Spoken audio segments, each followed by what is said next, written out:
Hi everyone, welcome back to Shine classes. First of all good evening to everyone. बज रहे हैं शाम के 6। यहाँ पर हम डेली क्लास करते हैं और एक दो दिन से क्लास नहीं हो पाई थी। रीज़न थोड़ा मेरा कोल्ड का हुआ, फिर आपके सीनियर्स का रिजल्ट आया जिसकी वजह से है। और मैं क्लासेस करूँगी प्रॉपर तरीके से, हर चीज़ आपको बताई जाएगी, समय के साथ अपडेट किया जाएगा और हर एक पॉइंट पे आपके जो भी डाउट होंगे वो भी क्लियर किए जाएंगे।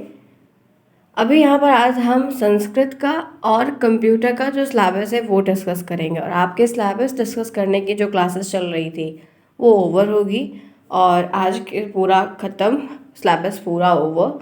कल से फिर आपके सेमेस्टर्स के जो सब्जेक्ट है उसकी क्लास चलेगी। अभी हम सिर्फ एक क्लास करते हैं, वो भी सुबह शाम को 6 बजे करते हैं। आपके जो 8 पेपर हैं उनकी क्लासेस हम करेंगे ज़रूर से पूरी, बट अभी थोड़ा रुक के करेंगे क्योंकि आपका जो एग्ज़ाम है, जो सेशन स्टार्ट हो रहा है वो 21 नवंबर से स्टार्ट हो रहा है। उसको स्टार्ट होने में बहुत समय है अभी। और इसका जो पेपर होगा वो 2024 में मार्च के बाद ही होगा, उससे पहले नहीं होगा। तो मार्च के, क्योंकि जो चुनाव है, चुनाव होने के बाद चुनाव होगा, 1 महीने बाद रिजल्ट आएगा, उसके बाद कहीं जाके आपका एग्ज़ाम वगैरह होगा। तो मार्च अप्रैल में ही चुनाव है। तो काफ़ी समय है, काफ़ी लंबा समय है। अच्छे से कर लेंगे, जल्दबाजी में अभी करने से कोई प्रॉब्लम मतलब कुछ होगा नहीं, भूल जाएंगे आप अलग से। इसलिए ये चीज़ आराम से डेली अभी सिर्फ और सिर्फ एक क्लास चलेगी, वो भी शाम को 6 बजे। उसी में आपके सारे सब्जेक्ट की क्लासेस 1 बाय 1 करके चलेगी। हर चीज़ समय के साथ बताई जाएगी, सिखाई जाएगी। आज हम पूरा संस्कृत का सिलेबस देखेंगे, फिर हम कंप्यूटर करेंगे, ठीक है।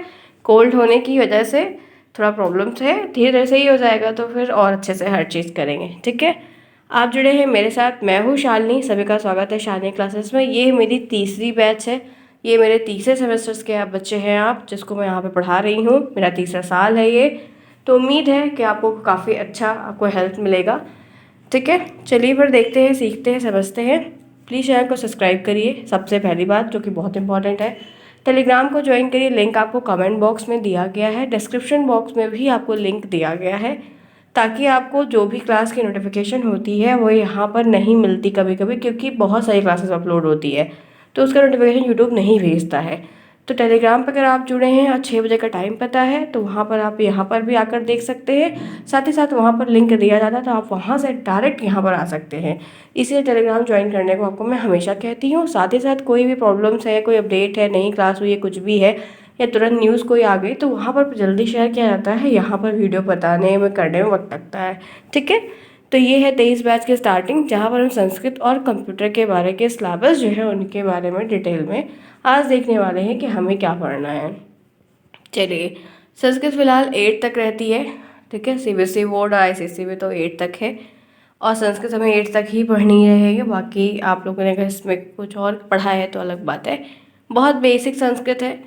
सबसे पहले जो संस्कृत में आपको पढ़ना है वो जितनी भी हमारी डेली यूज़ की चीज़ें होती हैं, घर में हम जो कपड़े पहनते हैं, घर में हम जो खाना खाते हैं, घर में जो हम फल खाते हैं, घर में जो हमारे सामान रहता है, घर में जो और चीज़ें भी रहती हैं, घर में जो हमारे रिश्ते होते हैं, पापा, मम्मी, भाई, इन सब का नाम संस्कृत में क्या कहते हैं, पिता, माता, ऐसा ऐसा।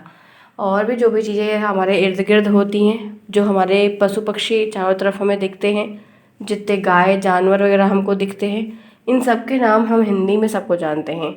गाय को हिंदी में जानते हैं, भैंस को हिंदी में जानते हैं। हिंदी में हम शुरू से जानते हैं क्योंकि उनको हम उसी में पढ़े हैं, वही सुने। लेकिन उनको संस्कृत में क्या बोलते हैं, संस्कृत में जितनी सब्जियां आती हैं, हम सब्जियां खाते हैं, सब्जियों में हिंदी में सब सब्जी जानते हैं, ठीक है। सब्जी तो पता है, तो लेकिन वही सब्जी का नाम संस्कृत में क्या होगा। जो कपड़ा हम पहनते हैं वो कपड़ा है, संस्कृत में क्या कहलाएगा। जो घर में इतने सामान होते हैं वो संस्कृत में क्या कहलाएगा। तो यही सारी चीज़ें सबको जितना हिंदी में पढ़ा के रखा है नाम वगैरह, वही नाम संस्कृत में भी पढ़ना है। तो ये आपका पहला ऑप्शन हो गया, ठीक है। इतना ध्यान रखना, ठीक है। आसपास की वस्तुओं के नाम, पशु पक्षियों के नाम, ये सब कुछ। उसके बाद संज्ञा, लिंग और वचन की जानकारी। संज्ञा क्या है, लिंग क्या है, वचन क्या है। संस्कृत में संज्ञा पढ़े हैं आप, मैं पढ़ाऊँगी भी। संस्कृत हिंदी में भी आप लिंग पढ़े हैं, लिंग क्या होता है। हिंदी में आप वचन पढ़े हैं, वचन क्या होता है। तो सेम ऐसे आपको संस्कृत में भी संज्ञा जाननी है, संस्कृत में संज्ञा के प्रकार जानने हैं, लिंग जानना है, लिंग के प्रकार जानने हैं, वचन जानना है, वचन के प्रकार जानने हैं। इनके आपको MCQs आएंगे, आपको लिखने को आएगा। ये जो पेपर है ये 25 नंबर का पेपर होगा, 25 नंबर के पेपर होंगे, 18 क्वेश्चन इसमें टोटल आएगा। 5 क्वेश्चन इसमें MCQ होगा, मल्टीपल चॉइस, वो टिक करने वाला, शेष आपको लिखना होगा। ठीक है, तो इस तरीके से आपको अलग अलग प्रकार के क्वेश्चंस वगैरह 1 बाय 1 करके बनेंगे। आगे बढ़ते हैं। संज्ञा और सर्वनाम के सभी शब्दों में विभक्ति और वचन। विभक्ति क्या होती है, वचन क्या होता है। जो सारी विभक्तियाँ प्रथमा, द्वितीया, तृतीया, चतुर्थी, पंचमी, षष्ठी, सप्तमी, संबोधन, सब कुछ होता है, पूरा आपको पढ़ना होगा 1 बाय 1 करके। उसके बाद उनके जो रूप्स वगैरह हैं वो सब। धातु रूप क्या होता है, लट लकार, लंग लकार, लोट लकार, विदलिंग लकार, आज्ञा के लिए, ऐसे 10 प्रकार के लकार हैं। 10 प्रकार में से 5 ही आपको पढ़ना है। तो जैसे पट धातु का रूप आएगा, और भू धातु का रूप आएगा, अस धातु का रूप आएगा, गम धातु का रूप लिखने को आएगा। तो बीच बीच से कई तरीके से प्रश्न बनते हैं। तो इस तरीके से आपको इन सब चीज़ों को पढ़ना होगा, याद करना होगा, लिखना होगा, समझना होगा प्रॉपर तरीके से। इसी के साथ आगे देखिए, फिर उसके बाद और आगे देखते हैं। तो यहाँ पर आपको जो है पुरुष जो होता है, प्रथम पुरुष, मध्यम पुरुष, अन्य पुरुष, उसके बारे में भी थोड़ा सा ध्यान रखना होगा। तो ये भी चीज़ें हैं। उसके बाद एक टॉपिक इसमें और है, सरल संस्कृत वाक्यों का हिंदी में अनुवाद। आपको संस्कृत के वाक्य दिए रहेंगे, ठीक है, उसको आपको हिंदी में अनुवाद करना रहेगा। हिंदी में वाक्य दिया रहेगा, उसको आपको संस्कृत में अनुवाद करना होगा। इस तरीके से 5 या 4 अनुवाद आपको हर साल आते हैं।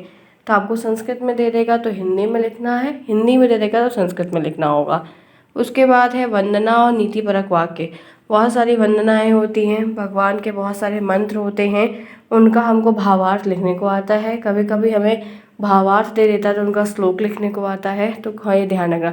नीतिपरक वाक्य भी होते हैं, क्या मतलब कि जो वचन आपको कटु लगे वो दूसरे के लिए ना बोले, तो इनको इसको संस्कृत में लिखने को आता है।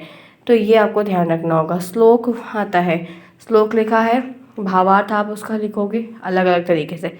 और 1-2 श्लोक कोई ना कोई ज़रूर आता है। 1 से 20 तक की गिनती आती है, ठीक है।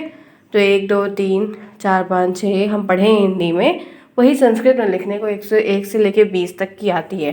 तो ये है पूरा का पूरा संस्कृत का सिलेबस जो मैंने आपके साथ शेयर कर दिया। इससे ज़्यादा संस्कृत में कुछ भी नहीं आएगा, इतना इनफ है। बट ये है कि अगर ढंग से समझेंगे तो एक एक चीज़ को करना भी पड़ेगा, क्योंकि क्वेश्चंस बनते हैं, पेपर्स बनते हैं, चीज़ें भी बनती हैं, और टाइट भी रहता है क्योंकि संस्कृत हम अक्सर भूल जाते हैं। तो इन सब चीज़ों को ध्यान में रखना होगा, ठीक है। तो ये रही संस्कृत की सिलेबस पूरी डिटेल में जो मैंने आपको बता दी। उम्मीद है प्रॉब्लम तो कोई नहीं होगी और समझ में भी आपको सब कुछ आया होगा कि क्या चीज़ है।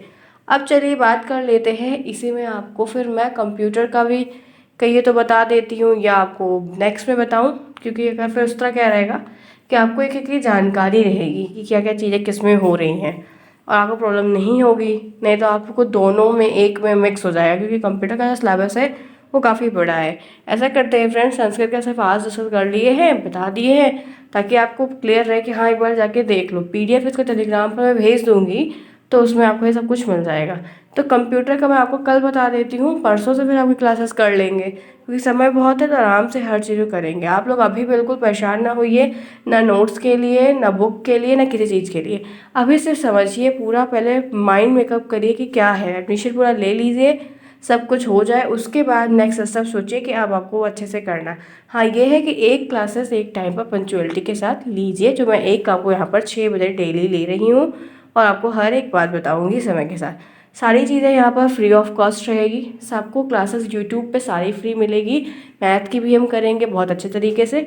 मैं आपकी मैथ के लिए पेड क्लास करूँगी, प्रीमियर क्लास रहेगी, वो स्पेशल बच्चों के लिए ही रहेगी जो उस चीज़ को मतलब पेड लेना चाहेंगे। वो डेली होगी, क्योंकि यहाँ पर सारे सब्जेक्ट की क्लास डेली नहीं होती है, अल्टरनेटिव पे होगी।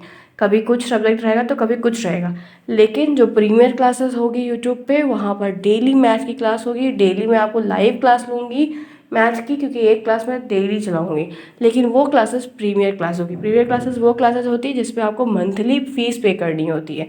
तो मैं समय के साथ आपको सब कुछ बताऊँगी, ठीक है, कि क्या करेंगे कैसे करेंगे। लेकिन तब तक आप पहले अवेयर रहिए, पढ़िए, जानिए, सीखिए, क्योंकि सबसे ज़्यादा प्रॉब्लम जो है वो मैथ में ही हो रही है।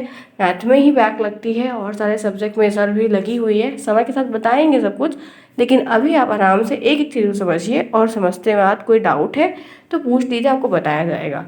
ओके फ्रेंड्स, फिर ये रही अपडेट जो मैंने आपको बताया, शेयर किया। कल कंप्यूटर का बताने के बाद हम क्लासेस करने लगेंगे और सीखते बढ़ते आगे चलते रहेंगे।